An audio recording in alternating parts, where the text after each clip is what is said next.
तो सुनो मुसलमानों, जब किसी बंदे मोमिन या मोमिना का इंतकाल होता है, हम उसे नहलाते हैं, गुस्ल देते हैं, सफेद कपड़ा पहनाते हैं, खुशबुओं में बसा करके, काफूर लगा करके, उसके चेहरे पर भी काफूर, उसके सर पर भी काफूर, उसके कपड़े पर भी काफूर, दूल्हे की तरह सजाते हैं और कंधे पे उठाते हैं, जनाजे की नमाज पढ़ते हैं, फिर ले जाकर कब्र में दफन करते हैं। अब यहीं से बात आगे बढ़ती है। अब सुने, जैसे हमने अपने किसी खास को या न खास को, आवाम को या खवास को, किसी को भी हमने कब्र के अंदर उतारा है, आम मोमिन है, आम मोमिना है, जैसे कब्र में बंदा या बंदी का जाना हुआ, मिट्टी बराबर कर दी गई, और जब मिट्टी बराबर कर दी गई है, किताबों में आता है 40 कदम चलने में जितना टाइम लगता है, इतना टाइम लगा कि फरिश्ते सवाल करने के लिए आ जाते हैं, और जैसे सवाल करने के लिए आते हैं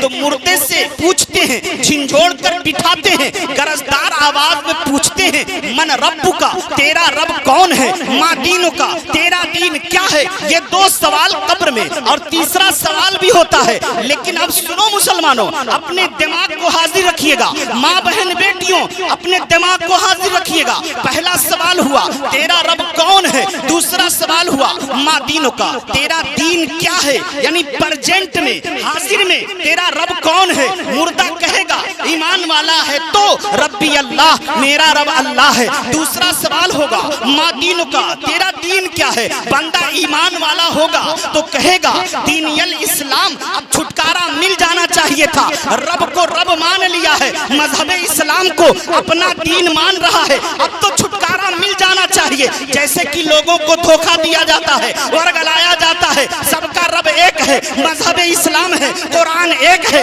हदीस वही है, सब कुछ वही है, फिर आपस में इख्तिलाफ क्यों। तो मैं कहना चाहता हूँ, अगर बात यही थी तो मन रब्बु का जवाब मिल गया, रब्बी अल्लाह, ए फरिश्तों अब तो छोड़ देना चाहिए। दूसरा सवाल हुआ माँ दीनों का, तेरा दीन क्या है, ए फरिश्तों, बंदे ने तो कह दिया मेरा दीन इस्लाम है, रब को रब मान लिया, इस्लाम को अपना मजहब मान लिया, अब तो छुटकारा मिल जाना चाहिए। तीसरे सवाल की जरूरत ना थी, फिर तीसरा सवाल किया क्यों जा रहा है। तो रब भी जानता है, रब भी जानता है, दीन को दीन मानने वाले बहुत हैं, मुझको रब मानने वाले बहुत हैं। फैसला पहले सवाल पर नहीं, फैसला दूसरे सवाल पर नहीं। अब रब को रब मानकर, मजहबे इस्लाम को अपना मजहब मानकर, अकीदा मुस्तफा के बारे में कैसे, अकीदा मदीने वाले की शान में कैसा रखता है। कहीं सलाम पढ़ने पे बुखार तो नहीं होता है, कहीं इल्मे गैब कहने पर उसको बुखार तो नहीं होता है, नबी के पावर को मानने पर उसको बुखार तो नहीं होता है। अब पूछा जाएगा मा कुंत तकुलो फी शान हादर रजुल, इस आदमी के बारे में क्या कहता था। सवाल बदल गया, तर्जे तकल्लुम बदल गया, अंदाजे सवाल बदल गया। पहला सवाल हुआ तेरा रब कौन है, दूसरा सवाल हुआ तेरा दीन क्या है। लेकिन जैसे तीसरा सवाल हो रहा है तो अंदाज बदल गया। अंदाज क्या हो रहा है, तू इनके बारे में क्या कहता था। अंदाज बदल गया। अंदाज बदला क्यों मेरे आका, अंदाज बदला क्यों। या रसूलुल्लाह आपने फरमाया तेरा दीन कौन, या रसूलुल्लाह आपने फरमाया कब्र में होगा सवाल मन रब्बू का, तेरा रब कौन है, माँ दीनों का, तेरा दीन क्या है। आपने कहा जब तीसरा सवाल होगा तो कहा जाएगा इनके बारे में क्या कहता था। यानी जब तू अपने मस्जिद में बोलता था तो क्या कहता था, अपनी जलसों में बोलता था तो क्या कहता था, अपने मदरसे में बोलता था तो मुस्तफा के बारे में तेरा अकीदा कैसा था। रब को रब मान लेने पे छुटकारा नहीं है, मजहब इस्लाम को अपना दीन मान लेने पे छुटकारा नहीं है। छुटकारा कब मिलेगा, जब मुस्तफा की शान में अकीदा ऐसा हो, उन्हें माना, उन्हें जाना, न रखा गैर से काम, लिल्लाहिल हम्द, मैं दुनिया से मुसलमान। ये अंदाज होना चाहिए। नबी पे सलाम पढ़ता था कि नहीं, नबी के इल्मे गैब को मानता था कि नहीं, नबी को हाजिर मानता था कि नहीं, नबी को मौजूद मानता था कि नहीं। अगर अकीदा सलाम वाला होगा, अकीदा उनसे प्यार करने वाला होगा, होगा। इल्मे गैब मानता था, वकार मानता था, पावर मानता था, अख्तियार मानता था, हाजिर मानता था, शफाअत कराने वाला मानता था। अगर सब मानता था तब अल्लाह का हुक्म होगा, ए फरिश्तों मेरा बंदा सच्चा है, इसके लिए जन्नत की नेमत है, जन्नत की हवाएं इसके कब्र में खोल दी जाए। अब बताना मकसद ये है तारीखे विसाल में उर्स क्यों, तो पता चला आम मोमिन हो या खास मोमिन हो, मुस्तफा को दिखा करके सवाल किया जाता है। मुस्तफा सामने है, अब पूछा जा रहा है इनके बारे में क्या कहता था, तो पता चला जब मोमिन या मोमिना कब्र में जा रहे हैं तो कब्र में जाते ही इधर से मोमिन गया, उधर से मुस्तफा, दोनों की मुलाकात कब्र में हो रही है। एक दीवाने की सरकार से मुलाकात हो रही है। अब जो दीवाना जिंदगी भर तड़पता रहा, काश मुस्तफा को देख लेता, काश मुस्तफा का दीदार हो जाता, काश नबी की अपनों आंखों से जियारत कर लेता, जिंदगी भर तड़पता रहा। और जब अल्लाह का बंदा कब्र में गया, उसके भी कब्र में मुस्तफा तशरीफ ला रहे हैं, तो इधर बंदा गया, उधर नबी आते हैं, तो सबसे बड़ी खुशी उस वक्त मिल रही है जब मुस्तफा से मुलाकात हो रही है। मुस्तफा से मुलाकात हो रही है। तो अल्लामा सूफी इफ्तिखारुल उलमा हजरत अल्लामा इफ्तिखार साहब किबला जब कब्र में गए होंगे, इधर से हजरत गए, कुछ ही देर के बाद फरिश्ते आए, और फरिश्ते आने के बाद जब तीसरा सवाल किए होंगे, मुस्तफा मौजूद, मुस्तफा है, दीवाना है, दोनों की मुलाकात हो रही है। इसी वजह से जिस दिन एक अल्लाह के वली की नबी से मुलाकात हो रही है, उसी दिन पूरी दुनिया में अल्लाह वालों का उर्स किया जाता है। उसी तारीख में अल्लाह वालों का उर्स किया जाता है। अब ये बात, अब एक बात सुनिए, बड़ी पॉइंट की बात है, बहुत प्यारी बात है। आपसे कोई कह सकता है ए साहब आप क्यों आए हो मज़हब पे, क्यों आए हो? हम फातिहा पढ़ने आए, हम दुआ मांगने आए, हम फातिहा पढ़ने आए। अच्छा हम फातिहा पढ़ते हैं तो कहते हैं अल्लाह जो मैंने सूरत आयतें दुरूद पढ़ी है, इस सब का सवाब फला को पहुंचा दे। यही तो कहते हैं, फला को पहुंचा दे। तो अब कब्र अलग अलग, एक आम मोमिन की कब्र, एक खास मोमिन की कब्र, एक आम मोमिन की कब्र, एक अल्लाह वाले का मजार। बहुत से लोग कहते हैं मौलाना साहब हम तो गए थे हजरत सूफी इफ्तिखार से ये मांगने के लिए, तो भाई आप फातिहा पढ़ने आए थे, तो क्या आपके फातिहे के अल्लाह वाले मोहताज हैं? क्या आपकी दुआओं के अल्लाह वाले मोहताज हैं? आप कहोगे नहीं। अगर मोहताज नहीं तो फातिहा पढ़ते क्यों? अगर मोहताज नहीं तो दुआ मांगते क्यों? हम तो कब्रिस्तान गए तो कहते मौला जो मैंने पढ़ा इस सब का सवाब पूरे कब्र वालों को पहुंचा दे। यहाँ भी आए तो हमने कहा मौला जो कुछ मैंने पढ़ा है अपने मुस्तफा के सदके में पूरा का पूरा सवाब सूफी इफ्तिखार अलैहिर्रहमा की बारगाह में कबूल फरमा ले। तो क्या हम फातिहा पढ़ते हैं जिनको फायदा होता है, और गलाना बड़े तरीके से भाई जब तुम खुद पढ़ने जा रहे हो गोया कि तुम्हारे फातिहे के मोहताज है, तुम उनके लिए मगफिरत की दुआ कर रहे हो, उनकी बारगाह में जाकर फातिहा पढ़ रहे हो। जब वो खुद तुम्हारे दुआ के मोहताज हैं तो तुम्हें क्या देंगे? है कि नहीं? जब वो खुद फातिहा के मोहताज है तुम्हें क्या देंगे? आओ मोहम्मद शकील अख्तर निजामी से जबरदस्त पैगाम सुन लीजिए। अल्लाह वाले मोहताज नहीं है, अल्लाह वाले मोहताज नहीं है, हमारे फातिहे के हमारी दुआओं के मोहताज नहीं है। फिर फातिहा पढ़ते क्यों हो? जिस वक्त मैं मिशकात शरीफ पढ़ रहा था, मेरे उस्ताज़े गिरामी हजरत अल्लाह मौलाना मुफ्ती फैयाज साहब किबला बरगदही के रहने वाले हैं, बहराइच शरीफ में दर्स दे रहे थे।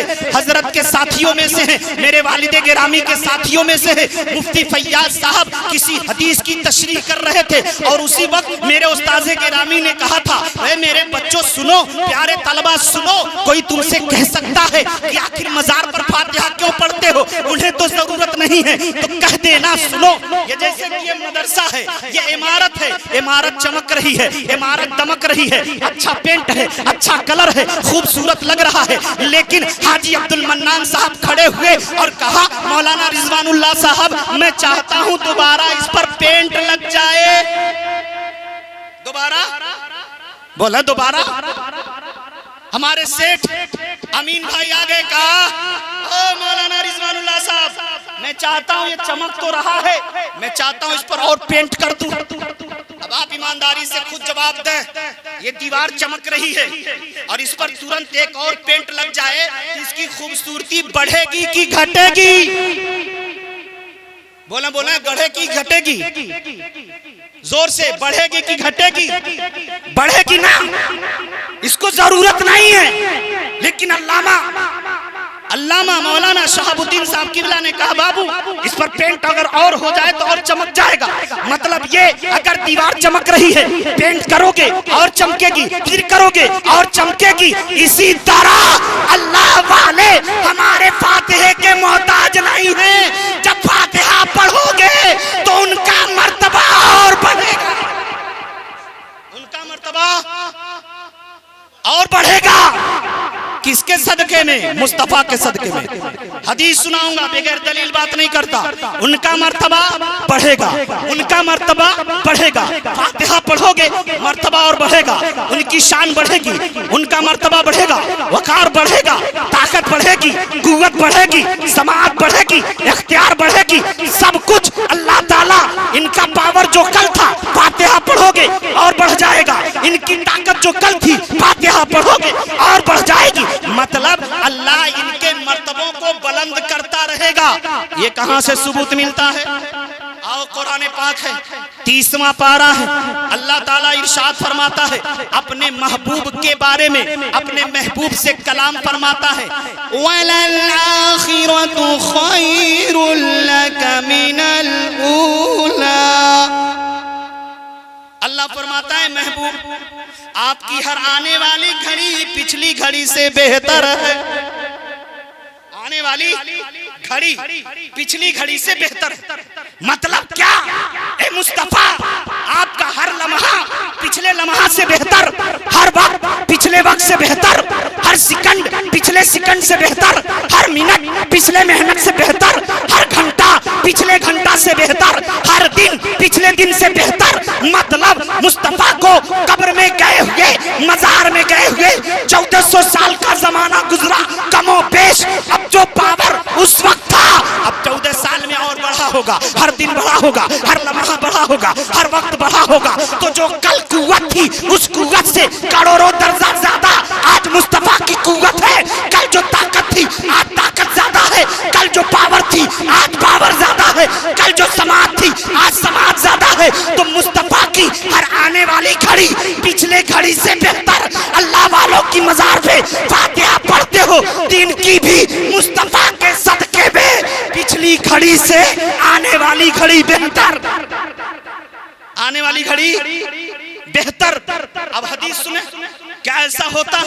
आओ, किससे पूछेंगे? इमाम बुखारी रहमतुल्लाह अलैह से पूछते हैं। इमाम बुखारी से पूछते हैं हुजूर आप बताएं क्या ऐसा होता है? हुजूर आप बताएं क्या ऐसा होता? उठाइए किताब, गूगल पे सर्च कर लीजिएगा। किताब का नाम है अल अदबुल मुफरद। किताब का नाम है अल अदबुल मुफरद। मुसन्निफ का नाम हजरत मोहम्मद बिन इस्माइल बुखारी रहमतुल्लाह अलैह। इमाम बुखारी की किताब अल अदबुल मुफरद। कौल किसका है? वो सहाबी हैं, वो सहाबी हैं जिनका असली नाम लोग भूल गए और मुस्तफा ने जो नाम दिया था वो नाम आज भी याद है। उसी सहाबी को हजरत अबू हुरैरा कहा जाता है। हजरत अबू हुरैरा की रिवायत नकल करते इमाम बुखारी अल अदबुल मुफरद के अंदर। क्या कहते हैं? काला अबू हुरैरा रदियल्लाहु तआला अन्हु तुरफ़उ लिल मय्यति बादा मौतिही दरजात फयक़ूल या रब्बी अय्यु शैइन हाज़ा। इमाम बुखारी लिखते हैं हजरत अबू हुरैरा रज़ियल्लाहु ताला अन्हु फरमाते हैं तुरफ़उ लिल मय्यति बादा मौतिही दरजात, बंदे के मौत के बाद उसके दर्जात बुलंद किए जाते हैं। बंदे की मौत के बाद उसके दर्जात बुलंद किए जाते हैं। और जब दर्जात बुलंद होते हैं फयकूल, तो बंदा कहता है या रब्बी अय्यु शैइन हाज़ी, ए परवरदिगार ये क्या चीज है। यानी कहने का मतलब ए मेरे खुदा, मेरे अमल तो इतने अच्छे नहीं थे, फिर ये मेरा मर्तबा कैसे बढ़ गया, मेरा किरदार इतना अच्छा नहीं था, फिर आखिर मेरे मरातिब को बुलंद कैसे कर दिया गया, मेरे दर्जे कैसे बुलंद हो गए। इमाम बुखारी कहते हैं, अबू हुरैरा फरमाते हैं, जब बंदा कहेगा ए मेरे परवरदिगार आखिर मेरे रुतबे बुलंद कैसे हुए, मेरे मरातिब को बुलंद कैसे किया गया, मेरी शान बुलंद कैसे हो गई, तो अल्लाह फरमाएगा हाँ हाँ ए मेरे बंदे तेरा कहना दुरुस्त है, अय्यो शैइन हाज़ी कहना दुरुस्त है, लेकिन सुन ले तेरा तो इंतकाल हो गया, तू कब्र में चला गया, लेकिन जो बेटा छोड़कर आया था, जो बेटी छोड़कर आया था, जो दोस्तों अहबाब छोड़कर आया था, उन लोगों ने किया क्या। तो इमाम बुखारी कहते हैं अल्लाह फरमाएगा वलदका इस्तगफर लक, वलदका इस्तगफर लक, ऐ मेरे बंदे जो तेरे मरातिब को बुलंद किया गया है वो तेरे कमाल की वजह से नहीं, तेरी औलाद की दुआओं के बदौलत, तेरी औलाद की दुआओं की बदौलत। जो बेटा छोड़ा था, जो बेटी छोड़ा था, उन लोगों ने दुआएं की हैं, तेरे मर्तबे को बुलंद कर दिया गया। तो जब आम मोमिनों की दुआ से आम मोमिनों का मर्तबा बुलंद हो सकता है, तो हमारी दुआओं से अल्लाह के औलिया का मर्तबा बुलंद क्यों नहीं, बुलंद क्यों नहीं। मेरी आदत है मैं उन्वान के तहत तकरीर करता हूँ, अब किसी को अच्छा लगे या बुरा लगे, मेरी आदत है मैं समझाने की कोशिश करता हूँ, मैं बताने की कोशिश करता हूँ। तब गौर करें कितने साल पहले सूफी इफ्तिकार अलैहिर्रहमा का इंतकाल हुआ, उनकी जिंदगी तो अल्लाह की याद में गुजर रही थी, उनकी जिंदगी तकवा और तहारत की मुजस्समा थी, उनकी जिंदगी इबादत व वरा की जिंदगी थी, उनकी जिंदगी तो अल्लाह और उसके रसूल की ताबेदारी में गुजर रही थी, उनकी जिंदगी सुन्नते मुस्तफा की पाबंदी में गुजर रही थी, उनकी जिंदगी फराइज़ व वाजिबात व नफिल की अदायगी में गुजर रही थी। बहुत बड़े इबादत गुजार, बहुत बड़े मुत्तकी और परहेजगार। यही वजह है आज हम जैसे गुनहगार ऐसे अल्लाह वालों की बारगाहों में हाजिरी देते हैं। मतलब ये, अब आप यही से अंदाजा लगाओ, ये तो सूफी इफ्तिखार हैं। अब कोई कहे मैं उनसे बेहतर हूँ तो जमाना कहेगा नादान, तेरा मुंह मसूर की दाल, उनसे बेहतर तू कैसे हो सकता है। अपनी जिंदगी को देख, उनकी जिंदगी को देख, अपना चेहरा देख,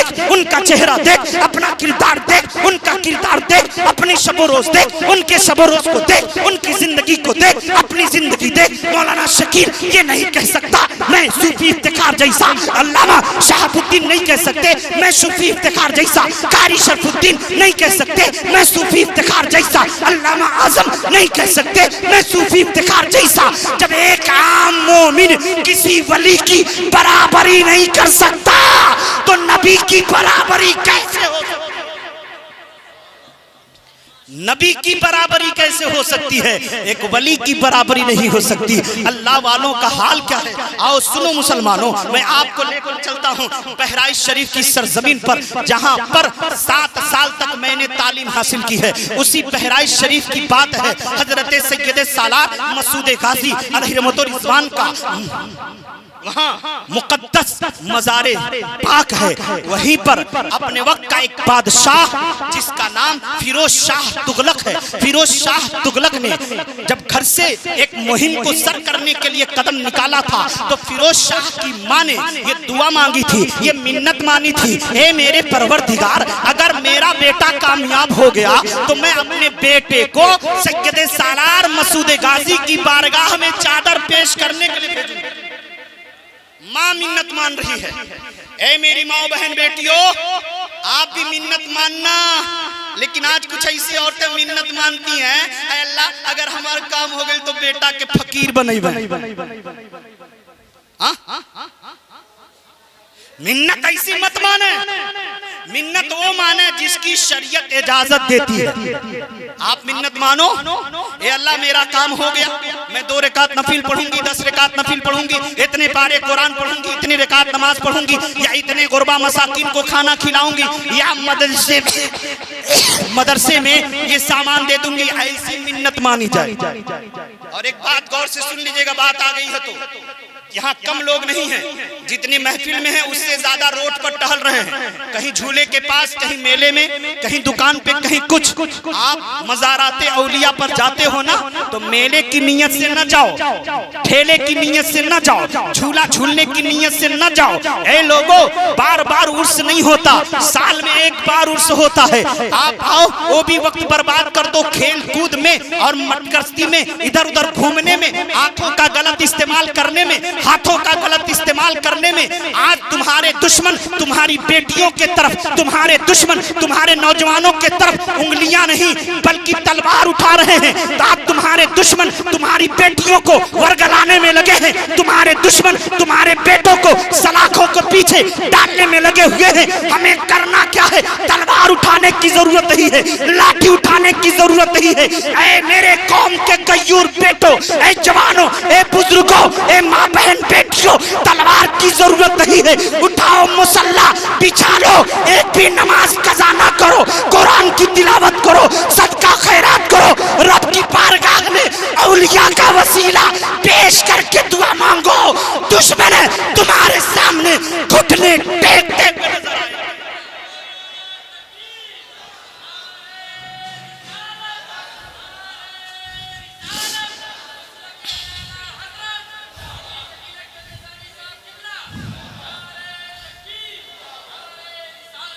आज बेटियों की इज्जत को मजरूह किया जा रहा है, लेकिन एक वजह यह भी है, आज कौम के बेगैरत मुसलमान बगैर जहेज के अपने बेटों की शादी नहीं कर रहा। बेटा आंख का टेपरा है, फिर भी 4 लाख चाहिए, है ना? भचक भचक के चलेगा, अपने पैर पे सही खड़ा नहीं हो सकता, लेकिन बीवी उसको ब्यूटीफुल चाहिए। भले ही वो कंटेपरा हो, भले ही लंगड़ा हो, भले ही ऐंचा हो, लेकिन बापरे बगैर जहेज के शादी कहां। और जब इस तरह के मुसलमान पैदा हो गए, बेटियां कितनी अपनी आत्महत्या कर ले रही हैं, बेटियां कितनी घर छोड़कर भाग जा रही हैं। अपने बेटों और बेटियों पे कड़ी निगाह रखें। बात नहीं कर सकता मैं, ज्यादा वक्त नहीं है, बस सुने। जब फिरोज शाह तुगलक की माँ ने मिन्नत मानी, परवरदिगार आलम मेरा बेटा फला जगह मुहिम पे जा रहा है, अगर कामयाब होके लौटा तो मैं उसको तेरी बारगाह में और तेरे प्यारे महबूब बंदे हजरत सैयद सालार मसूद गाजी बहराइची के दरबार में चादर लेकर पेश करूंगी। अल्लाह का करम हुआ, फिरोज शाह तुगलक जिस मजार पे, जिस मुहिम पर गया था, जिस जंग में गया था, जिस लश्कर को लेकर गया था, कामयाबी के साथ लौटा। और जब घर लौटा, माँ ने कहा मेरे बेटे फिरोज, मैंने मिन्नत मानी थी, अगर मेरा बेटा कामयाब हो गया तो ऐ मेरे खुदा, मैं सैयद सालार मसूद गाजी की बारगाह में अपने बेटे को भेजूंगी। ए बेटा, अब बता कामयाब होकर आया है या नाकाम होकर आया है? तो फिरोज शाह तुगलक ने कहा ए अम्मी जान, मैं कामयाब होकर आया हूँ, मैं परचमे कामयाबी को बुलंद करके आया हूँ। ए मेरी माँ, मैं बहुत कामयाब होकर के आया हूँ। तो माँ ने कहा बेटा फिर देर न करो, बहराइच जाओ और सैयद सालार मसूद गाजी की बारगाह में चादर पेश करके वहां दुआ करो। अब फिरोज शाह तुगलक अपने लश्कर को लिया, बहराइच की सरजमीन पर पहुंचा। और जब बहराइच की सरजमीन पर पहुंचा है तो लोगों से पूछा कोई ऐसा अल्लाह का बंदा हो जो अल्लाह वालों की बारगाहों में जाने का सही तरीका बताए। वक्त का बादशाह और जाकर कह रहा है कोई ऐसा अल्लाह का बंदा मिल जाए जो वलियों की बारगाहों में जाने का तरीका बता दे। और आज के लोग हम नहीं पूछते मौलाना से, अपने मर्जी से करेंगे। और जब से मुसलमान अपनी मर्जी का हो गया, तभी से तबाह बर्बाद हो रहा है, तभी से तबाह बर्बाद हो रहा। उलमा को छोड़ दिया, अपने अइम्मा को छोड़ दिया, उलमा के पीठ पीछे बुराई, उलमा को गाली देना, अपने इमामों को सताना आज लोगों का शिवा बन चुका है। ये हाल है हम मुसलमानों का। लेकिन नहीं, फिरोज शाह तुगलक जब बहराइच पहुंचा और जब पूछा तो किसी ने कहा एक अल्लाह का बंदा है जो बहुत दूर दराज से आया था हजरत से फातिहा पढ़ने, लेकिन बशारत हुई बहराइच छोड़कर मच जाओ, वो अल्लाह का बंदा भी यहाँ मौजूद है। आज भी अल्लाह वाले की मजार बहराइच शरीफ चांदपुरा में मरजए खलाइक बना हुआ है। आज वहां पर लोग बड़ी भीड़ लगाते हैं। हजरत अमीर माह रहमतुल्लाह अलैह वो उस वक्त हयात में थे, जाहिरी हयात में थे। अब अमीर माह की बारगाह में फिरोज शाह तुगलक गया, कहा हुजूर मुझे चलना है बारगाह गाजी में हाजिरी देने के लिए। कहा ठीक है चलिए बारगाह गाजी में। अब चला, बादशाह है और वक्त का फकीर है, बादशाह है वक्त का वली अल्लाह है, दोनों चले हैं। और जैसे जो लोग गए हैं जानते हैं, एक जंजीरी फाटक है, एक नाल दरवाजा है। जैसे जंजीरी फाटक तक पहुंचे, हजरत अमीर माह अपने अंगूठों के बल चलने लगे। कभी यहाँ कदम रखते, कभी वहां अंगूठा रखते, कभी वहां रखते, कभी वहां रखते। कूद कूद के अंगूठे के बल चलते जा रहे हैं, कूद कूद के अंगूठे के बल जा रहे हैं, अंगूठे के बल चल रहे हैं। नारे तकबीर, नारे तकबीर, नारे रिसालत। हजरत अल्लामा मोइनुद्दीन साहब किबला, हजरत अल्लामा मोइनुद्दीन साहब किबला उर्से मुक़द्दस, उर्से मुक़द्दस हजरत अल्लामा मोइनुद्दीन साहब किबला मद्दज़िलुल आली व नूरानी भी तशरीफ ला चुके हैं। आप हजरत के चेहरे की ज़ियारत करें। सुने तो जब अंगूठे के बल कूद कूद के चलने लगे, अंगूठे के बल कूद कूद के चल रहे हैं, बादशाह फिरोज शाह तुगलक कह रहा है, हुजूर आप इस तरह क्यों चल रहे हैं? कभी अंगूठा यहाँ रख रहे हैं, कभी अंगूठा वहां रख रहे हैं, कभी अंगूठा वहां रख रहे हैं, ये क्या कर रहे हैं? हजरत अमीर माह रहमतुल्लाह अलैह ने कहा, जानना चाहते हो मैं इस तरह क्यों चल रहा हूं? कहा मुझे भी बताएं। तो अमीर माह जो टोपी पहने थे, वो अपने सर से टोपी उठाए और फिरोज शाह तुगलक के सर पर रख दिए। जैसे सर पर रखना था, अल्लाह के बंदे टोपी मेरे सर से उठा लो, वरना मैं बेहोश होकर गिर जाऊंगा, मैं बेचैन होकर गिर जाऊंगा। आखिर क्या देख लिया था फिरोज शाह तुगलक ने? टोपी को फिर उठा लिया अमीर माह ने। कहा क्या हुआ? लोग कहे हुजूर क्या हो गया? कहा जैसे मैंने टोपी सर पे रखी है तो जमीन के अंदर क्या है सब नजर आने लगा है। मैंने देखा कब्र, जब जमीन के अंदर चारों तरफ शोहदा की लाशें पड़ी हुई है, किसी के सर पर पैर पड़ रहा है, किसी के हाथ पर पैर पड़ रहा है। मैं कहना चाहूंगा जब अमीर माह की टोपी का ये हाल है तो मुस्तफा के टोपी का हाल क्या? जब अमीर माह की टोपी में ये ताकत है, बादशाह के सर पे पड़ जाए तो जमीन की चीजें नजर आने लगे। तो जब टोपिए अमीर माह का ये हाल है तो टोपिए रसूल पाक का हाल क्या? आप अंदाजा लगाएं। अब यहीं से एक सबक और आप ले लीजिए। कुरान मुक़द्दस है, 12वां पारा है, सूरह यूसुफ है। क्या टोपी में ये, कपड़े में ये तासीर पैदा हो सकती है? किसी अल्लाह वाले ने चादर रख लिया तो क्या चादर में तासीर पैदा होगी? अल्लाह वाले का जुब्बा है, क्या जुब्बे में तासीर पैदा होगी? अल्लाह वालों के मजार पे चादर है, क्या चादर में तासीर पैदा होगी? क्या कुरान से कहीं सबूत मिलता है? आओ कुरान से पूछते हैं, ऐ कुरान क्या कहीं इस तरह से लिखा है कि चादर में भी ताकत होती है, चादर में भी पावर आ जाता है? अगर उस चादर की निस्बत किसी अल्लाह वाले से हो जाए तो क्या उसमें पावर, उसमें ताकत आ जाती है? तो कुरान कहता है हाँ, कुरान कहता है हाँ, अल्लाह वालों से जिस चीज को निस्बत हो जाती है, अल्लाह अपने उन प्यारों के सदके में उन चीजों के अंदर भी कमाल अता फरमा देता है। आओ कुरान से पूछें, सूरह यूसुफ आयत नंबर 93, 94, 96, 95, 96, ये 4 आयत है। 93, 94, 95, 96 सूरह यूसुफ। हजरत यूसुफ अलैहिस्सलाम ने जब जाहिर कर दिया अपने भाइयों पर मैं यूसुफ हूँ, तो पूछा है मेरे भाइयों मेरे अब्बू जान का क्या हाल है? तो भाइयों ने कहा उनकी आंखों की रोशनी रोते रोते खत्म हो गई है, आपके याद में बिलखते बिलखते चली गई है। तो यूसुफ अलैहिस्सलाम ने ये नहीं कहा अब रोशनी चली गई तो क्या किया जा सकता है, आंखों की बीनाई चली गई तो क्या किया जा सकता है। हजरत यूसुफ ने क्या कहा, है मेरे भाइयों सुनो, अगर उनकी आंखों की रोशनी चली गई है, इज़हबू बिक़मीसी हाज़ा फ़अल्क़ूहु अला वजहि अबी याती बसीरा।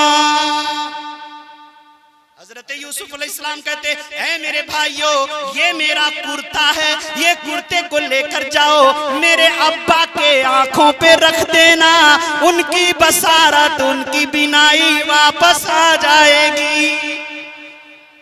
ये कुरान कह रहा है, हमारे असातिज़ा नहीं, मुफ्ती नहीं, मुहक्किक नहीं, ये कुरान अल्लाह का फरमान है। हजरत यूसुफ ने कहा मेरा कुर्ता ले जाओ, इज़हबू बिक़मीसी। अहले इल्म जानते हैं अज़हबों का सिला जब बे आता है तो उसका माना होता है ले जाना।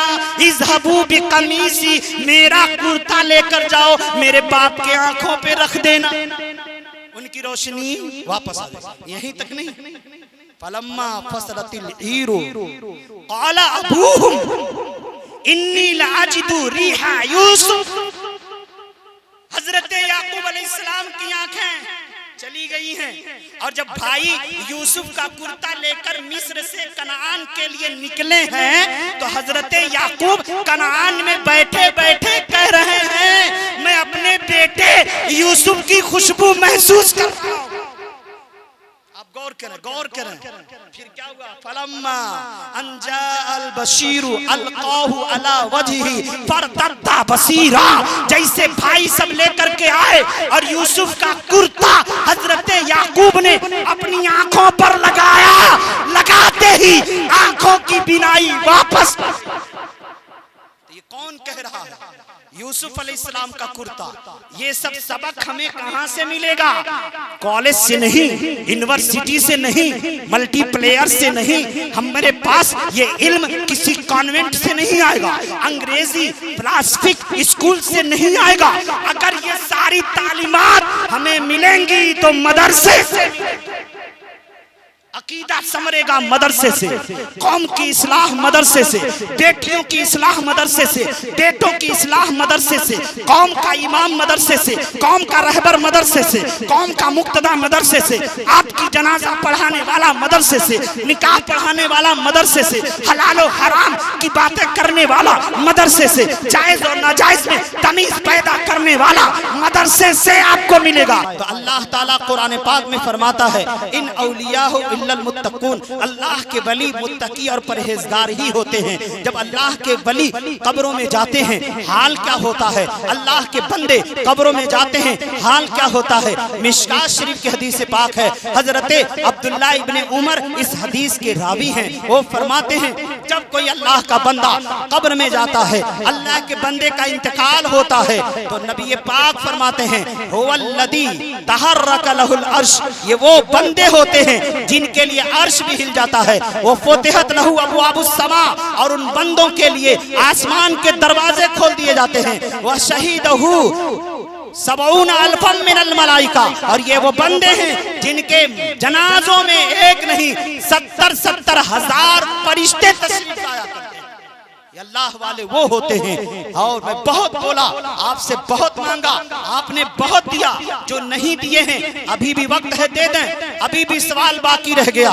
एक जेवर आ गया, एक जेवर आ जाए। अल्लाह ताला की कोई ऐसी प्यारी बंदी हो, एक जेवर का सवाल है। माशाअल्लाह, ये देखिए हमारे बड़े अच्छे दोस्त, हमारे प्यारे दोस्त मौलाना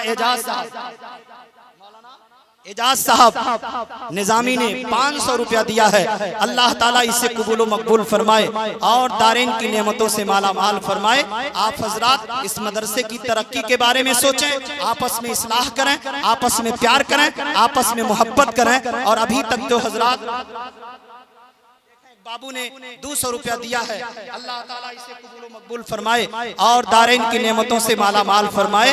बस इन्हीं चंद बातों के साथ गुफ्तगू को खत्म कर रहा हूँ। अभी जो हजरात नहीं दिए हैं, यहाँ कई उलमा बैठे हैं, लाकर के इन्हें दें। अब अनाउन साहब माइक पर आएंगे और अगला किसका प्रोग्राम होगा वो आपके सामने पेश करेंगे। अल्लाह की बारगाह में दुआ है, परवरदिगार आलम अगर बोलने में किसी किस्म की आमदन या सहमन कोई गलती हुई हो, ए अल्लाह तेरे प्यारे मुकद्दस वली को वसीला बनाकर मैं माफी चाहता हूँ, मगफिरत चाहता हूँ। अल्लाह मेरी मगफिरत फरमाए और दीनो दुनिया की बरकत से माला माल फरमाए। व आखिर दावाना अल्हम्दुलिल्लाह रब्बिल आलमीन।